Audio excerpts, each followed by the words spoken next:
Praise the Lord. April 13వ తేదీ 2024. ఈరోజు దేవుని వాక్యం. యెహోవా యందలి భయము జ్ఞానమునకు మూలము. ఆయన శాసనములను అనుసరించి వారందరూ మంచి వివేకము గలవారు. ఆయనకు నిత్యము స్తోత్రము కలుగుచున్నది. కీర్తనల గ్రంథం 111వ అధ్యాయం 10వ వచనం. ప్రియమైన సహోదరి సహోదరులారా, మనలో దేవుని భయం లేకుండా మనం దేవుణ్ణి ప్రేమించలేము. మనము ఆయన మాటలకు లోబడకుండా ఆయన్ను ప్రేమించలేము.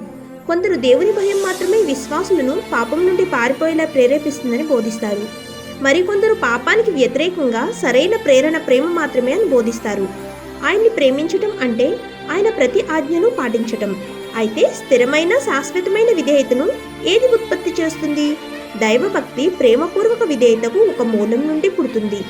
సజీవ దేవుని భయం, భగవంతుని పట్ల నిజమైన మరియు పవిత్రమైన భయంతో పుట్టిన విధేయత పరిపూర్ణమైన ప్రేమ. ఆమేన్. God bless you.